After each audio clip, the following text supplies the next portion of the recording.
Halo pemirsa, kembali berjumpa di Bincang-Bincang bersama saya Regina Mangkei. Pemirsa, wacana mengenai perubahan sistem pemilu dan penguatan peran DPR dalam menentukan mekanisme kontestasi politik terus bergulir di Gedung Senayan.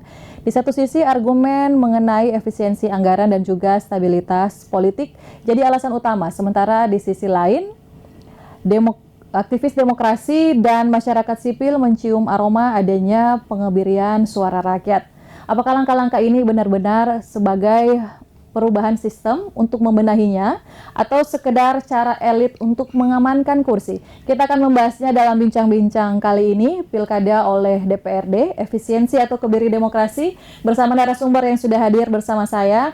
Yang pertama ada Pak Firyando Lamaluta, selaku Wakil Ketua OKK DPD Golkar Sulawesi Utara. Halo Pak, apa kabar? Baik, sangat-sangat baik untuk menghadapi proses demokrasi ke depan. Luar biasa. Berikutnya yang kedua ada Pascal Tolo selaku Koordinator Jaringan Pendidikan Pemilih untuk Rakyat atau JPPR Sulawesi Utara. Apa kabar Pascal? Baik. Nah, luar biasa, terima kasih sudah hadir di studio Kawan TV. Nah, kita akan mulai dengan angka ya ini, karena seperti kita tahu bahwa anggaran pemilu 2024 ini cukup fantastis, mencapai 71,3 triliun rupiah, naik signifikan dibandingkan tahun 2019 yang hanya sekitar 25 triliun. Angka ini sering jadi alasan parlemen untuk melakukan pengetatan atau efisiensi melalui regulasi. Kalau dari Partai Golkar sendiri sebagai salah satu mungkin yang pertama ya yang menyatakan mendukung atau yang punya ide untuk pilkada di DPRD, dengan kenaikan anggaran yang hampir 3 kali lipat ini, apakah Golkar melihat sistem saat ini sudah tidak berkelanjutan secara fiskal, Pak, sehingga DPR merasa perlu ambil alih kendali? Baik, terima kasih. Pertama adalah ketika Golkar menggaungkan hal ini, ini terkait dengan banyak aspek. Pertama, tentang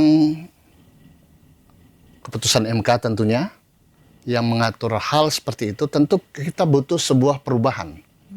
Perubahan yang tadinya pemilu itu hanya sekaligus, yaitu pemilu serentak, pemilu presiden, pemilu DPR, DPD, dan DPRD Kabupaten Kota. Ini menjadi 2 bagian, menjadi pemilu nasional dan pemilu daerah. Tetapi cara ini atau suara ini kami sudah diskusikan sejak beberapa tahun lalu. Dan tentu kami tidak ujuk-ujuk langsung mengusulkan ini. Tetapi melalui sebuah kajian beberapa tahun terakhir, tentu ada dengan LIPI, dengan BRIN, dan saat beberapa waktu yang lalu dibahas di Lemhanas untuk proses seperti apa selanjutnya. Yang kita butuhkan adalah demokrasi Indonesia, bukan demokrasi yang dari luar, dari manapun. Kita butuh ada sebuah sistem yang ketika Indonesia melakukan sebuah proses demokrasi, inilah demokrasi Indonesia. Oke, berarti ini keputusan bukan tiba-tiba, tapi bukan sangat tiba-tiba, ini lewat kajian. Kami sudah sempat beberapa waktu yang lalu, sudah melalui tentu diskusi atau semacam kajian menyeluruh dari, kami sudah bicara dengan LIPI, lembaga, dengan BRIN, dan saya lagi sampaikan. Terakhir ketika undang-undang diputuskan oleh MK itu berubah, maka Lemhanas terus melakukan kajian. Dan pilkada itu kan nanti ketika 2031 sesuai yang diusulkan, yang diputuskan oleh MK. Yang ke depan ini adalah pemilu. Jadi masih sebenarnya menurut kami, ini prosesnya panjang. Yang kita inginkan sekali lagi tadi bahwa kita butuhkan sesuatu yang demokrasi Indonesia. Apa itu? Kita sudah pernah melewati 2 tahap, 2 pemilu, yaitu ketika awal-awal reformasi kita melakukan melalui DPR, pemilihan kepala daerah, dan sesudah itu pada saat ini kita melakukan secara langsung. Berdasarkan kajian-kajian itu, kami Partai Golkar, seperti teman-teman di Jakarta menyampaikan bahwa ini ada usulan. Usulan ini tentu harus dilempar. Usulan ini mesti dibahas secara komprehensif. oleh pembuat undang-undang. Ya. Dan pembuat undang-undang itu adalah DPR RI. Kami mengusulkan itu, Ya. membuka komunikasi yang intens tentu, Ya. baik dengan siapapun, yang sekali lagi bahwa kita akan putuskan sebuah demokrasi yang ideal, dan itulah demokrasi Indonesia. Oke. Itu Dari Golkar tahap sendiri awal. melihat berarti tidak perlu dipilih secara langsung oleh rakyat tapi lewat Itulah DPRD. kajian kita adalah alangkah eloknya dipilih oleh DPRD. Karena presiden dalam tata pemerintah itu kan presiden, kemudian ada gubernur, kemudian ada bupati wali kota sebagai yang dipilih oleh rakyat saat ini, kemudian susunan pemerintahnya, kemudian ada ada camat, ada kepala desa. Itu sistem pemilu yang kalau kepala desa dipilih langsung, kalau camat kan tidak dipilih langsung. Ya. Bupati wali kota mungkin dipilih langsung, provinsi mungkin DPR. Kan ini sebuah kajian yang kita lemparkan dan pasti itu akan dibahas. Tidak mungkin tidak dibahas secara komprehensif.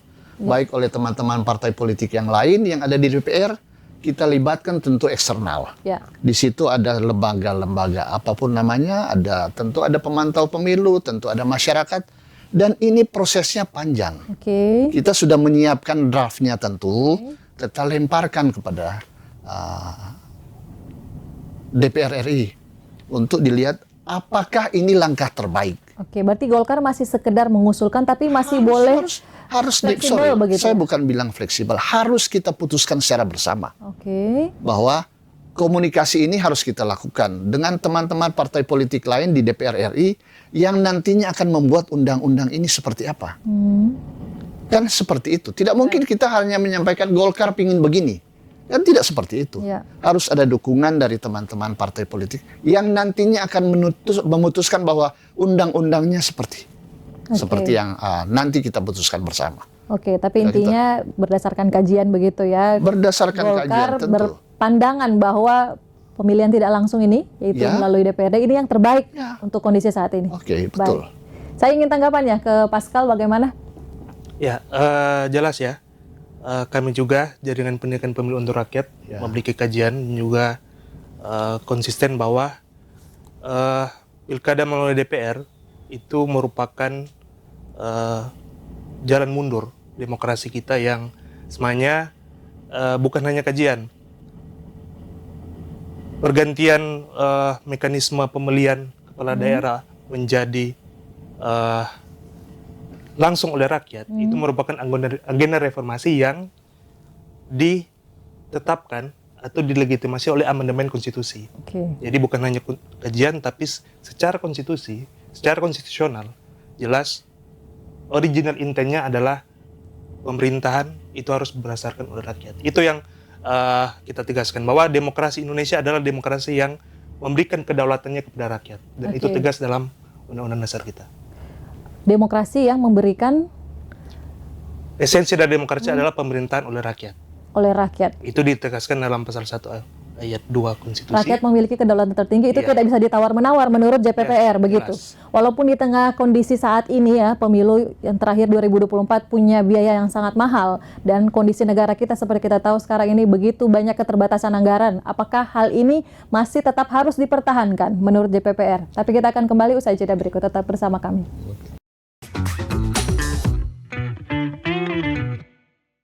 Ya, kembali bersama kami di Bincang-Bincang, masih bersama Pascal dari JPPR dan juga Pak Yoyo ya dari Golkar. Nah, tadi kan sudah dikatakan oleh JPPR bahwa ini tidak boleh tawar-menawar begitu. Harusnya ini demokrasi ada di tangan rakyat berarti ya. Rakyat harus turut serta begitu. Apakah ini masih relevan dengan kondisi saat ini? Kita lihat ya kemarin bahwa pilkada pemilu kita punya biaya yang cukup tinggi, bahkan termasuk yang paling mahal di dunia.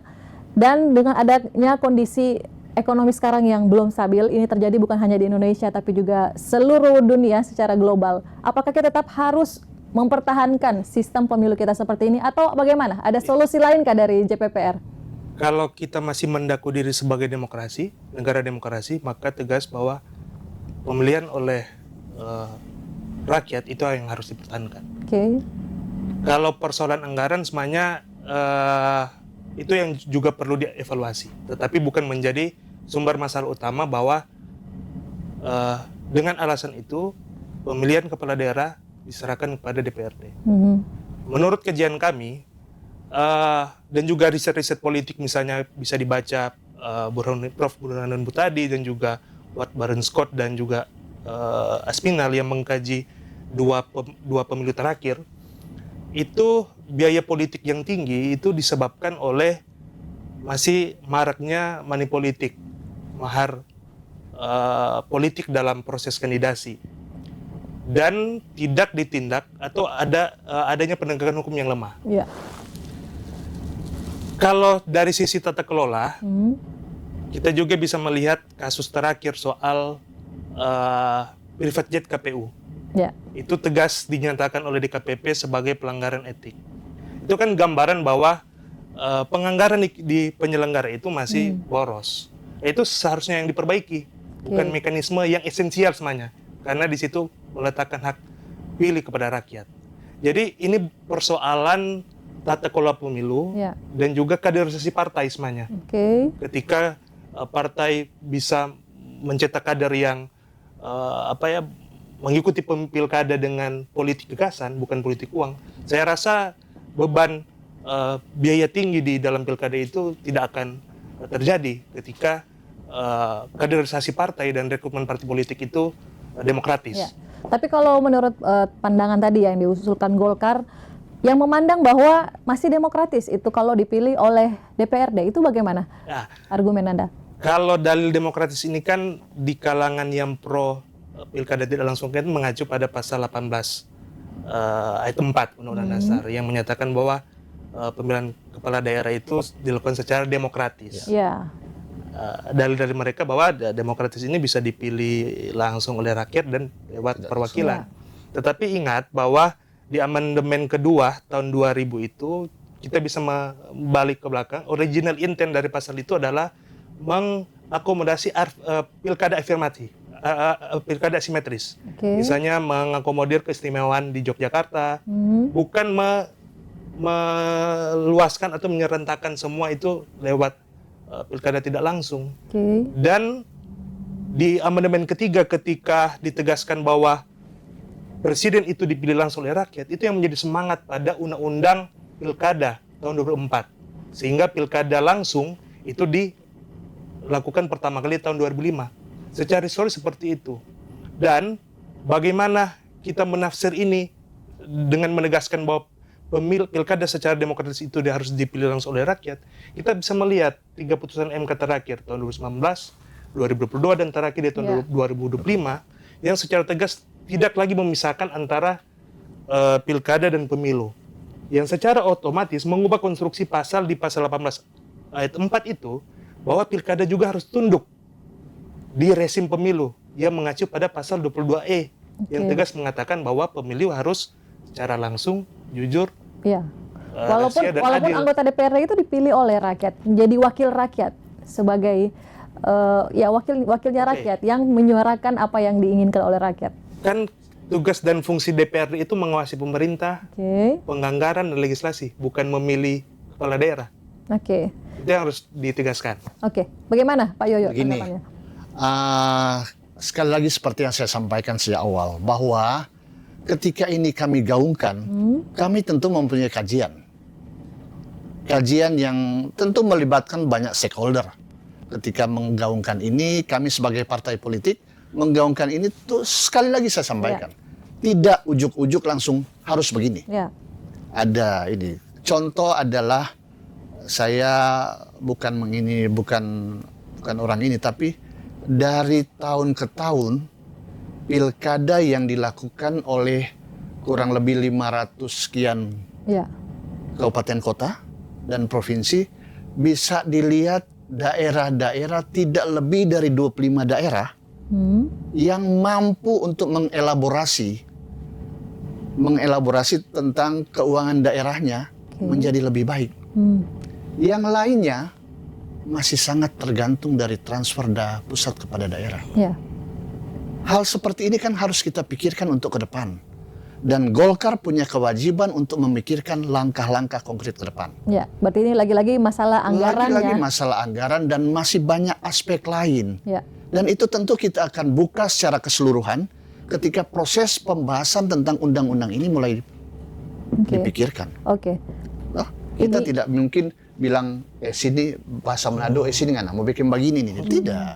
Kita butuh suatu konsep. Kita butuh sesuatu yang, ayo kita lihat bersama loh. Kita pasti akan memanggil, mendiskusikan lebih efektif, mendiskusikan lebih lanjut dengan mungkin teman-teman dari berbagai stakeholder yang peduli dengan demokrasi Indonesia. Sangat terbuka kita untuk bicara. Adapun teman-teman dari partai politik lain, ketika juga harus ikut seperti ini, tentu mereka sudah ada sebuah pemikiran yang komprehensif. Tidak mungkin ketua umum kami menyampaikan ini tetapi tidak ada data akurat yang mendukung. Tidak mungkin. Kami ini partai politik yang nanti akan bersentuhan langsung dengan masyarakat.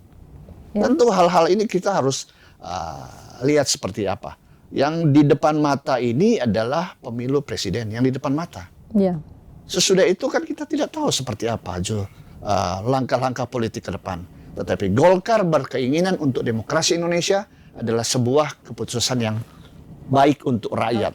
Berarti ini melihat karena anggaran begitu banyak daerah yang masih bergantung dengan dana transfer dari pusat. Sangat bergantung. Bapak Ibu boleh bayangkan dari jumlah daerah yang ada di seluruh Indonesia. Saya bilang tadi bisa dilihat di data-data. Tidak lebih dari 25 daerah yang bisa betul-betul mandiri betul mandiri. Yang lainnya contoh di Sulawesi Utara lah saat ini. Banyak daerah yang ketika dipotong 300, 400, 500, 600 sampai sekian miliar kelimpungan. Betul. Tidak ada sumber daya, tidak ada sumber usaha lain selain berharap daripada transfer pusat ke daerah. Kita akan buat seperti apa demokrasi kalau hanya seperti kita berharap, berarti kita hanya sebuah perusahaan yang kalau sudah ada doi badiam jungana. Kira-kira demikian. Dan solusinya dipandang oleh Golkar hanya satu-satunya itu jalannya. Pilkada tidak langsung lewat DPRD. Atau siapa tahu dari JPPR ada solusi lain dengan kondisi sekarang ini yang lebih bahwa selain itu DPR ini kan dipilih oleh rakyat. Dan pemilu itu adalah seperti itu kira-kira. Mereka itu kan adalah wakil rakyat. Betul mungkin kata teman-teman dari JPPR bahwa esensi dari demokrasi itu adalah dipilih langsung oleh rakyat. Esensinya. Tetapi tidak bisa melihat dari sebuah sudut pandang. Ketika kita melihat persoalan harus melihat secara keseluruhan. Kira-kira demikian. Kira-kira bagaimana tanggapan JPPR? Tapi tahan dulu Pascal, kita akan jeda sejenak, tetap bersama kami.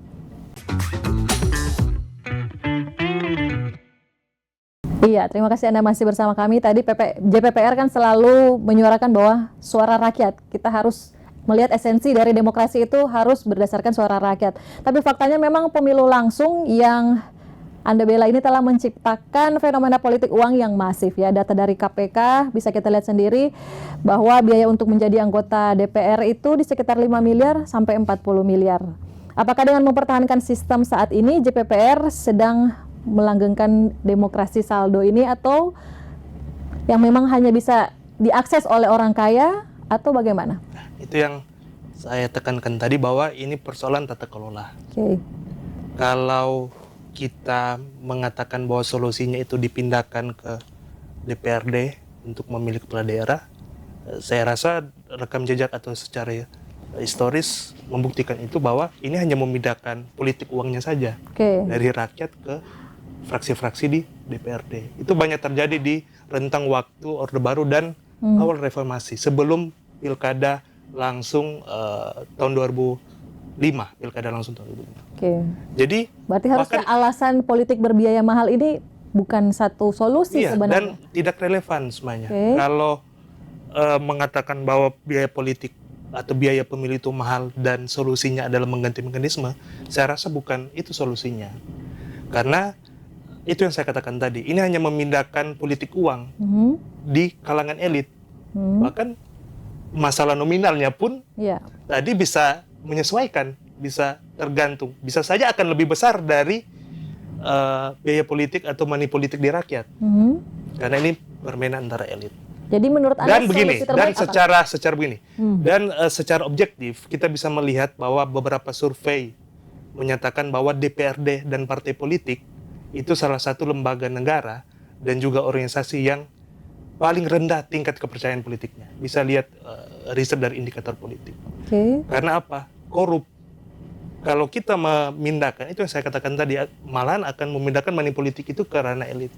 Dan soal anggaran tadi, kalau persoalan daerah itu tidak mampu dan ada persoalan-persoalan di pemerintahan lokal, itu ya tidak make sense kalau solusinya adalah merubah mekanisme, tetapi perbaikan tata kelola dan otonomi daerah. Tergantung inovasi dan kualitas dari kepala daerah itu sendiri untuk mengelola anggaran.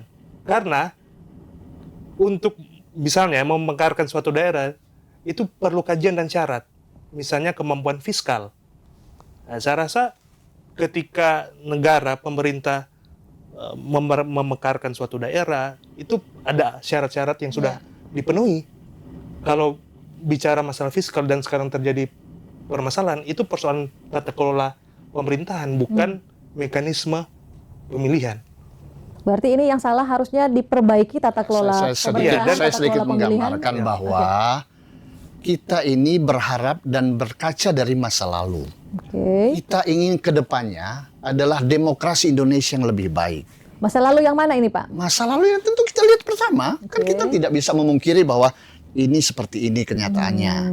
Bagaimana kita membuat sebuah sistem demokrasi sekali lagi, demokrasi Indonesia untuk ke depannya. Kita inginkan beberapa tahun ke depan, seluruh hal-hal yang mungkin tidak baik, beberapa tahun ke depan akan jadi baik. Apa itu? Kita bicarakan dalam sebuah rencana undang-undang yang akan kita buat. Tentu teman-teman di Jakarta punya pikiran yang positif. Tentu mereka tidak akan menjermuskan seluruh Indonesia ini kepada satu lubang yang dalam. Yang diinginkan adalah proses kebaikan demokrasi.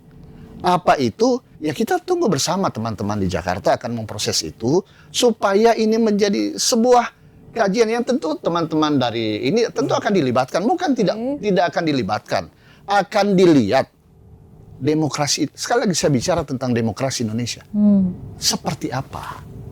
Kita 19 tahun ke depan akan menuju Indonesia Emas. Indonesia Emas itu tentu akan menciptakan sebuah cita-cita daripada proklamator, daripada pendiri bangsa, membuat Indonesia yang akan makmur, sejahtera.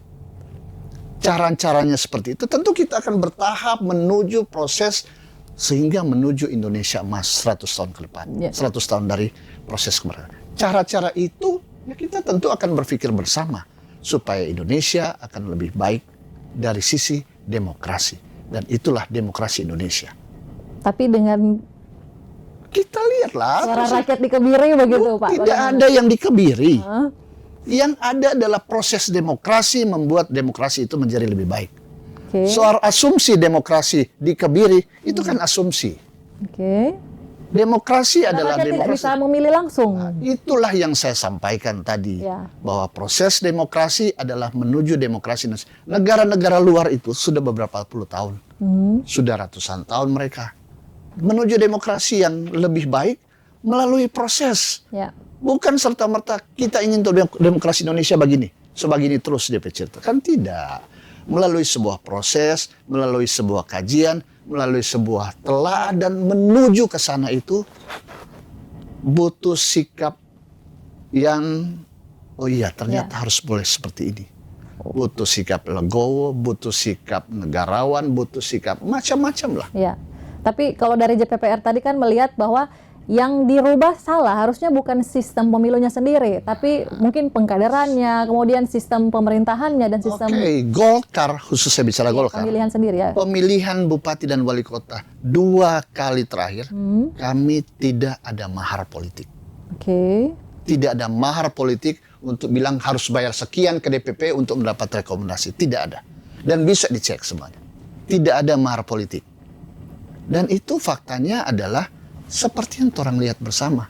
Ketika sampai pada tingkat masyarakat, ketika sampai pada tingkat paling bawah, Anda mau berjalan ketemu orang pendukungnya. Sekali lagi Anda tidak pegang uang untuk berjalan. Bagaimana Anda akan menyampaikan program Anda? Nah, cara-cara ini kita lihat secara kelembagaan, secara bersama. Tentu melalui sebuah kajian. Kita tidak bisa bilang orang LIPI itu tidak pintar, tidak ilmuwan. Kita tidak bisa bilang orang Lemhanas itu orang-orang yang pemikirannya cetek. Tidak. Kita tidak bisa melihat orang-orang BRIN itu sebuah komunitas yang terdiri dari orang-orang terdidik yang sangat memahami karakter orang Indonesia. Kita lihat bersamalah ketika Golkar mengucapkan ini sebuah melalui kajian. Kira-kira begitu. Oke, bagaimana tanggapannya, Pascal? Ya, persoalan demokrasi tadi, negara akan lebih akuntabel ketika pemimpinnya itu dipilih oleh rakyat dan diawasi oleh rakyat itu sendiri. Walaupun tadi masalahnya itu tadi salah satu yang dikatakan oleh Pak Yoyo, masalahnya untuk turun ke masyarakat, mungkin mental juga pemilih dari kita dan juga jadi salah satu tanggung jawab JPPR ini, pendidikan pemilih. Kalau tidak bodohi, orang Manado bilang ini agak susah mau turun, itu bagaimana? Itu persoalan struktural semuanya. Dan itu menjadi tanggung jawab negara untuk melaksanakan pendidikan politik. Berawal dari pendidikan yang berkualitas di jenjang sekolah dan perguruan tinggi. Jadi ini persoalan sistemik struktural yang semuanya solusinya bukan pergantian mekanisme. Kalau bicara soal keterbebanan anggaran, seharusnya yang dievaluasi itu adalah program-program ambisius yang memakan anggaran besar yang masih banyak problematika, misalnya MBG. Di Sulut saja sudah belasan siswa yang keracunan. Dan juga misalnya anggaran bagi militer dan kepolisian. Kalau ditanya tadi, ada problematika kesadaran politik masyarakat yang rendah. Berarti dengan permasalahan itu seharusnya ada penguatan anggaran ke misalnya Kementerian Pendidikan atau ke program-program yang meningkatkan pemberdayaan masyarakat. Seharusnya logikanya seperti itu. Kalau permasalahannya adalah kesadaran politik yang rendah di masyarakat, bukan mengganti mekanisme. Kalau menggantikan mekanisme, menyerahkannya kepada DPR, fakta juga membuktikan bahwa banyak koruptor itu berada di DPR dan tingkat kepercayaan publik itu rendah bagi DPRD dan saya sedikit membantah. Ini negara demokrasi Indonesia, negara yang terdiri dari banyak pulau, negara yang luasnya besar, dengan jumlah penduduk yang memilih di bawah 300 juta kurang lebih. Yang kita harus melihat kondisi masyarakat Indonesia.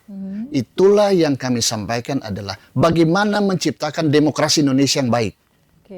Demokrasi Indonesia itu seperti apa? Ya kita sampaikan. Setiap orang punya kemampuan untuk menyampaikan. Inilah demokrasi Indonesia. Dan kita punya kewajiban yang sama untuk memberi pendidikan politik kepada masyarakat. Bahwa nantinya seperti ini demokrasi Indonesia yang kita inginkan untuk ke depan. Dan itu wacana itu tentu kita dalam proses partai politik kita tiap ke bawah kita menyampaikan inilah proses demokrasi. Tapi wacana ini katanya bukankah menguntungkan Partai Golkar, salah satu partai terbesar? Dijawab usai jeda berikut, tetap bersama kami. Ya, kembali bersama kami. Kan ini Partai Golkar lumayan besar. Ada yang suara-suara yang mengatakan ini sebenarnya menguntungkan Partai Golkar juga. Dan juga memang kan yang membuat undang-undang ini DPR, mereka juga kan sebagai kontestan. Jadi pastinya ada konflik of interest. Bagaimana, Pak? Di DPR RI yang nanti akan membuat undang-undang terdiri dari berbagai partai politik. Kalau kita bicara masing-masing ego partai politik, tentu masing-masing juga akan berpikiran, sekali lagi, ketika ke depan nanti akan melakukan pemilihan, kan yang dipilih juga anggota DPR RI dari partai A, partai B, partai C, dan Golkar tentu punya keinginan yang secara bersama-sama. Sekali lagi, seperti dari awal saya tekankan, kita inginkan demokrasi Indonesia yang baik. Tidak menutup kemungkinan kata orang dan asumsi. Memang saat ini Golkar terdiri dari kurang lebih 359 ketua DPR. Itu menguntungkan kami. Tetapi apakah ini jadi bahan utama? Tidak. Kami menginginkan sekali lagi demokrasi Indonesia seperti apa. Kalau kita hanya berpikiran pendek, ya udah. Toh yang dipilih nanti adalah orang-orang yang nanti akan memimpin daerah. Ingat bahwa ketika sudah selesai dengan proses demokrasi, proses undang-undang, kan masih ada juga yang akan mengajukan judicial review atau apapun namanya ke Mahkamah Konstitusi. Kalau tidak setuju dengan ini, mereka akan menyampaikan itu. Sekali lagi saya berharap bahwa teman-teman partai politik itu membuat sebuah kajian yang menyeluruh. Baik. Dan kajian itu sangat membuat demokrasi Indonesia menjadi lebih baik menuju Indonesia Emas. Tadi kan bilang kita melihat ke belakang ya. Berarti kalau dari Golkar sendiri melihat demokrasi kita yang sudah berjalan ini ke belakang ini bagaimana? Kurang baik kah atau seperti apa? Tidak harus bilang kurang baik, tetapi kajian kami dari beberapa pemilu ke pemilu, kajian kami lebih baik seperti ini untuk pilkada beberapa tahun ke depan. Lebih baik. Kita menyampaikan ini adalah sebuah sekali lagi saya bersama, sebuah kajian. Dan kita buatkan dalam sebuah format dan dibentuk. Nanti teman-teman di DPR RI tentu akan mereka tentu akan mengkaji lebih baik seperti apa. Dan ya bersyukur kajian-kajian ini yang kita sampaikan bisa diterima. Dari Pascal bagaimana? Ini katanya supaya demokrasi Indonesia yang lebih baik. Ini yang dilihat oleh Golkar. Jalannya seperti ini. Sedari awal kami memang pesimis, Maya, karena melihat kondisi atau praktik legislasi di Senayan, kita bisa melihat produk-produk legislasi atau proses-proses legislasi sebelumnya itu yang non partisipatif. Misalnya pembentukan undang-undang TNI yang tidak sampai 1 bulan, undang-undang BUMN dan juga undang-undang kementerian yang dibuat secepat kilat, yang menutup partisipasi rakyat. Itu semuanya. Itu yang menjadi persoalannya, yang sehingga kami menyimpulkan bahwa agenda pilkada tidak langsung ini merupakan agenda elit saja atau pertukaran kepentingan elit atau usaha mempertahankan kekuasaan ke depan. Dan kita bisa berkaca ke belakang. Misalnya di tahun 2014 itu undang-undang pilkada, undang-undang pemerintahan daerah mengubah mekanisme pemilihan. Seperti sekarang diubah menjadi pilkada tidak langsung oleh DPRD. Dan rakyat pada saat itu menolak. Sehingga dengan kebijaksanaan presiden pada saat itu SBY, dia menerbitkan Perpu 1 tahun 2014 yang membatalkan undang-undang pemerintahan daerah itu. Dan pada akhirnya kembali lagi pada pilkada langsung. Jadi jelas. Sekarang Demokrat sikapnya berbeda. Ya, itu kita tidak tahu, dan itulah bukti atau realitas partai politik kita yang tidak konsisten dan malah menjauh dari aspirasi masyarakat. Itu problemnya. Partai politik kita masih jauh dari kehendak rakyat. Bisa dilihat dari praktik-praktik legislasi yang... Maksud Anda partai politik kita lebih menyenangkan hati pemimpin daripada mendengarkan suara rakyat, begitu? Ya, karena mekanisme real atau peraturan sekarang kan pengambilan keputusan di DPR itu harus melalui mekanisme fraksi. Dan keputusan di internal fraksi itu kan berdasarkan keputusan pimpinan partai. Dan itu dinyatakan langsung oleh salah satu politisi. Ya, kita harus menelpon atau meminta dari Juragan misalnya. Itu bukti nyata di DPR proses legislasi kita. Ya, saya sampaikan inilah Golkar. Golkar memberi ruang yang luas betul ketika kami menyampaikan ini. Supaya ini menjadi, bahkan kita tidak langsung bilang begini. Kita sampaikan ini ide, kemudian silahkan teman-teman dari JPPR, dari apa segala macam menyuarakan. Kan kita tidak langsung bilang bahwa tak selesai, tidak. Menyuarakan masih panjang, masih ada waktu untuk menyuarakan berbagai kepentingan. Ketika hasilnya harus seperti ini, maka kita berkeinginan, sekali lagi saya tidak pernah lupa dari mulut saya bahwa kita menginginkan demokrasi Indonesia yang lebih baik. tanpa bermaksud mengatakan bahwa yang lalu itu tidak baik, tetapi menjadi lebih baik untuk menuju Indonesia emas. Itu udah di depan mata ini. 19 tahun ke depan, seperti apa yang kita harapkan? Negara Amerika saja yang, saya menyebut negara lain, yang sudah tua dalam sistem demokrasi, toh masih banyak yang mereka bilang tidak baik. Tetapi itulah yang kita inginkan adalah sebuah proses. Dan Golkar tidak menutup mata. Tidak menutup mata. Golkar terus memberikan ruang publik untuk ketika menyampaikan ini dalam berbagai forum pun, silakan mengkaji bahwa ini keinginan Tapi yang boleh kita tahu nggak sampaikan. Pak, sebenarnya pertimbangannya apa saja sampai akhirnya keluar usulan atau ide seperti itu, selain tadi anggaran yang dibahas tadi kan mengenai anggaran bahwa nggak di daerah-daerah masih begitu tergantung dengan dana transfer dari pusat. Apakah ada hal-hal pertimbangan-pertimbangan Tidak ada lain? pertimbangan Nanti politis. dijawab saja jeda berikut. Kita jeda sejenak.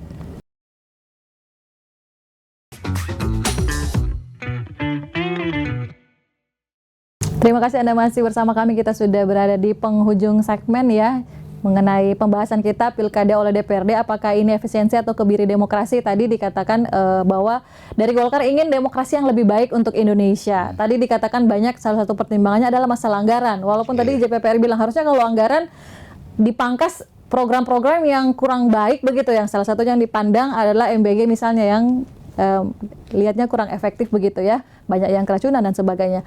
Bagaimana dari Golkar? Apakah ada pertimbangan lain yang melihat sampai ini urgensinya betul-betul sistem pemilu harus berubah? Begini, seperti yang saya sampaikan dari awal sampai saat ini, bahwa ketika menyampaikan keinginan ini, kami melalui kajian yang komprehensif sejak 5 tahun terakhir kalau tidak salah. Kalau tidak salah 5 tahun terakhir. Kita diskusi dengan banyak pihak, banyak lembaga yang isinya tanpa menyampingkan teman-teman yang lain, tapi isinya rata-rata orang yang memahami dan berpendidikan. Ya, tapi pertimbangannya Pak apa saja? Apakah hanya anggaran Antara lain terkait anggaran, antara lain terkait bagaimana memposisikan supaya masyarakat Indonesia, pemilih Indonesia merasakan sebuah demokrasi yang baik. Misalnya ketika mereka memilih anggota DPR adalah melakukan sebuah program. Orang ini menyampaikan program. Orang ini menyampaikan sebuah ide, orang ini menyampaikan, itu mereka pilih.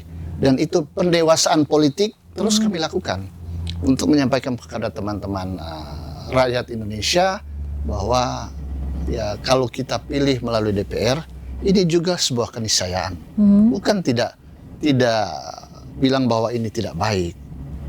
Tetapi sekali lagi, menuju Indonesia emas yang berdemokrasi, Indonesia yang lebih baik, kita butuh sebuah kajian yang komprehensif, sebuah kajian yang baik, dan ini terus kami lakukan, baik dalam pendidikan politik, baik dalam komunikasi politik, terutama untuk Indonesia emas yang lebih baik. Berarti Golkar memandang ini tidak akan mengarah ke otoritarianisme? Sangat tidak.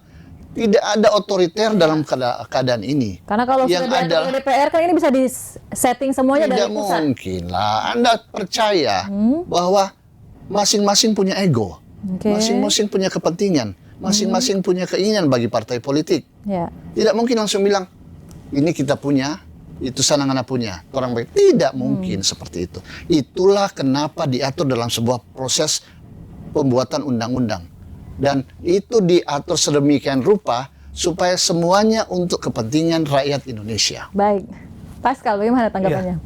Jadi kalau menegaskan ini untuk demokrasi Indonesia yang lebih baik, seharusnya dua hal yang perlu ditegakkan. Pertama, seperti yang saya katakan tadi, pemerintahan itu harus berdasarkan dari rakyat lewat pemilihan secara langsung. Dan kedua, yang menjadi persoalan juga soal tata kelola pemerintahan daerah dan masih banyaknya korupsi, yaitu penegakan negara hukum. Penegakan hukum itu yang masih lemah. Ketika masih banyak pemerintahan daerah yang tidak transparan, dan juga tata kelola fiskal daerah misalnya DBH atau dana bagi hasil yang tidak berkeadilan, seharusnya itu yang diperbaiki agar kemampuan fiskal daerah itu kuat, bukan persoalan mekanisme pemilihan. Karena jelas kalau dikatakan ini tidak menuju rezim otoritarian, jelas mundur balik ke belakang. Karena corak atau pemilihan pilkada secara tidak langsung itu kan kita bisa lihat 23 tahun kekuasaan otoriter Soeharto dengan desain seperti ini. Kita kembali ke belakang pasca reformasi, Undang-Undang Dasar menegaskan otonomi daerah yang seluas-luasnya, desentralisasi politik. Salah satu bukti konkretnya adalah pilkada lewat rakyat, bukan DPRD. Jadi jelas logis ketika DPRD itu dikembalikan kepada pilkada dikembalikan kepada DPRD, kita akan mundur ke belakang ke rezim otoritarianisme. Bagaimana? Saya pikir ini sebuah asumsi. Tetapi kita butuh sebuah data TAP konkret. MPR menjelaskan itu, Pak. Betul, TAP saya MPR pikir itu. menjelaskan Tetapi Soeharto proses adalah proses pelaku KKN. pemilu. Loh, tidak bisa seperti itu. Ada Tidak TAP ada, MPR tidak tahun ada TAP 2021. MPR yang mengatakan Presiden Soeharto melakukan Ada. KKN. Ada Di TAP TAP MPR MPR. berapa? Tahun Menyatakan 2021 langsung menyatakan bahwa Soeharto Soeharto dan KKN. kroni-kroninya. Tidak ada dalam TAP MPR yang Bisa menyatakan dibaca, Pak. Soeharto TAP dan MPR tahun KKN. 2021. Nanti kita Kalau cek, ya. Soeharto KKN, Dan- beliau dan tidak kedua- mungkin dipilih menjadi Ya, dan pahlawan kedua, nasional. Nah, Oke. itu problematikanya sekarang. Iya Ketika kan? yang memberikan gelar pahlawan nasional adalah mantan menantunya. Sudah, jangan berpikir itu asumsi. Jadi kita jelas ada berpikir konflik bahwa of interest terkait pilkada pemberian nanti pahlawan adalah nasional pilkada yang sangat bermartabat Oke. dan sangat berdemokrasi Indonesia. Prosesnya seperti apa? Kita membuka ruang yang sangat-sangat luas untuk membuat demokrasi ini lebih baik. Soal itu apa? Ya silakan nanti teman-teman DPR RI akan memutuskan. Yang pasti dari Golkar percaya dan akan menjamin tidak percaya akan kembali. tidak akan kembali kepada hal-hal yang tidak baik. Jangan-jangan Kami Pilpres inginkan- juga akan kembali ke DPR Kami tidak? inginkan adalah proses demokrasi Indonesia seperti kata Pak Ketua Umum. Oke. Caranya seperti apa? Kita bicarakan dalam sebuah forum. Kita sangat menghormati forum loh, sangat menghormati sebuah proses undang-undang. Oke. Dan itu dalam undang-undang apapun namanya, pembuat undang-undang itu adalah DPR. Oke. Dan koreksi-koreksi itu ada namanya Mahkamah Konstitusi. Nah, itu tadi Pak Ralat TAP MPR nomor 11 tahun 1998 tentang penyelenggaraan negara bebas KKN. Itu jelas eksplisit menyatakan Tapi tidak menyebut Soeharto jelas KKN. bisa Tidak dicek, mungkin. bisa dicek. Tidak ada menyebut Soeharto KKN. Bisa dicek. Oh? Eksplisit atau jelas. Oh, saya pikir ini sebuah, jangan sampai kita mengatakan asumsi, terus asumsi itu kita jadikan sebuah pembenaran. Jangan seperti kita buka ruang diskusi, kita buka sebuah ruang forum. Ketika kita menyatakan sebuah undang-undang itu harus seperti ini, ya kita bicara Ya. secara terbuka, kan begitu. Ya, tapi seandainya Pascal, hal-hal yang ini yang pilkada oleh DPRD, seandainya disahkan, ini secara hukum bagaimana? Apa ini memang memungkinkan untuk terjadi atau butuh waktu yang panjang atau seperti apa? Secara hukum inkonstitusional seperti yang saya katakan tadi. Bahwa kalau dalilnya menggunakan pasal 18 ayat 4 itu sudah ditafsirkan oleh MK lewat beberapa putusan tadi Ya. yang menyatakan bahwa pilkada itu tunduk pada rezim pemilu. Pasal 22E yang menyatakan bahwa pemilu itu dilakukan secara melalui asas langsung umum bebas rahasia jujur dan adil tak periodik. Jadi jelas bertentangan dengan konstitusi. Kedua, undang-undang pilkada kita masih mengatur bahwa pilkada itu dipilih langsung oleh rakyat. Dan secara historis semangat pemerintahan atau pemilihan langsung oleh rakyat itu berkaitan langsung dengan proses amandemen konstitusi dan semangat era reformasi atau tuntutan dari reformasi. Walaupun ada juga yang berpendapat katanya ingin mengembalikan ke sila keempat Pancasila, kerakyatan yang dipimpin oleh hikmat kebijaksanaan dalam permusyawaratan perwakilan. Ya, Itu persoalan demokrasi perwakilan. Oke. justru itu yang saya Representasi, sampaikan adalah mekanisme bagaimana representasi, pengambilan melihat keputusan. sebuah hal secara komprehensif. Oke. Jangan melihat satu sudut pandang untuk menyatakan bahwa kita yang betul. Oke. Semuanya butuh sebuah kajian. Melihat sebuah persoalan jangan melihat dari satu sudut pandang. Oke. Melihat persoalan adalah melihat secara keseluruhan yang hasilnya adalah demokrasi Indonesia. Ya, yang lebih dalil baik. itu kan semuanya mengacu pada proses pengambilan keputusan Oke. berdasarkan pemusatan rakyat. Bukan proses mekanisme pemilihan kepala daerah atau pemimpin. Oke. Beda. Ini dua konteks yang berbeda, demokrasi perwakilan dan sistem pemilu. Mekanisme pemilihan. Jadi berbeda, bukan menjadi dalil bahwa ada sila keempat. Ketika Mahkamah demokrasi Konstitusi pemilu. memutuskan pemisahan antara pemilu nasional dan pemilu daerah, Ya. maka ada ruang untuk kita diskusi membuat demokrasi itu menetapkan pemilu yang rezimnya adalah di situ ada pilkada, di situ ada, kita buatkan undang-undang Kalau yang Bapak baik. baca di putusan itu, bahan pertimbangannya adalah menetapkan bahwa pilkada itu tunduk pada rezim pemilu. Oke. Tidak ada Dan- pemisahan. dan itulah hanya Dan pelaksanaan yang serentak lagi. pemilu itu kita robah. Kalau dia Undang-undang di pemilu bawah itu rezim pemilu kita berarti buat mengacu pada pasal supaya 22E pemilu yang itu kita mengatakan bahwa buat pemilu itu harus supaya langsung, harus umum, bebas, lebih rahasia, baik. jujur, dan adil. Toh, Seperti itu. apakah itu ini ya kita tunggu keputusan Oke, yang Jakarta. pasti semua ingin yang terbaik untuk Pasti, Indonesia sangat begitu. yang Yang baik. terakhir singkat saja masing-masing 60 detik mungkin ada closing statement yang ingin disampaikan dari Partai Golkar dulu. Demokrasi Indonesia yang lebih baik merupakan sebuah hal yang baik untuk kita putuskan bersama. Dan Oke. apa itu kita tunggu saja. Oke. Seperti apa yang akan diputuskan oleh teman-teman yang di pembuat undang-undang. Oke, tunggu saja. Pascal, silakan. Kalau saat ini petani tanahnya dirampas, nelayan lautnya direklamasi, kalau hak suara rakyat itu juga direbut, bagaimana kita berharap di suatu negara yang mengaku diri sebagai negara republik dan demokratik?